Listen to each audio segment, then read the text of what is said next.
اگر کوئی آپ سے کہے پانی لا دیں اور آپ بھول گئے، اس کو بھی کوئی فرق نہیں پڑا، اس نے مانگا تو تھا لیکن کوئی اتنی ڈیسپریٹ سچویشن نہیں تھی، اور کوئی آ رہا ہے بہت پیاس لگی ہے پانی دے دیں پلیز، پھر آپ موسم پہ بحث نہیں کرو گے، آپ کیا اچھا اچھا اچھا اچھا میں بھی لے کے آتا ہوں۔ جس طریقے سے انسان مانگتا ہے نا، اس سے پتہ چل جاتا ہے اس کو کس کی کتنی ضرورت ہے۔ اگر ہم اللہ تعالیٰ کے سامنے نماز میں کھڑے ہیں اور کہہ رہے ہیں اہدنا الصراط المستقیم، مانگنے میں رویہ بھی ہوتا ہے کہ نہیں ہوتا؟ آپ کے بچے آپ کے پاس آ کے کہتے ہیں مجھے 500 چاہیے، جس طریقے سے مانگ رہا ہے دینے کا دل نہیں چاہتا، ایسے مانگتے ہیں، ایسے بات کرتے ہیں، یہ تمیز ہے بات کرنے کی؟ پھر آپ بچے کو تمیز سکھاتے ہیں کہ تمیز سے پوچھا جاتا ہے، ادب سے پوچھا جاتا ہے، اور پھر آپ نماز میں کھڑے ہو کہتے ہیں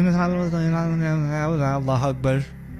اس کو تو تمیز سکھا دی کہ مجھ سے کیسے پوچھتے ہیں، اور جس طریقے سے ہم اللہ سے پوچھتے ہیں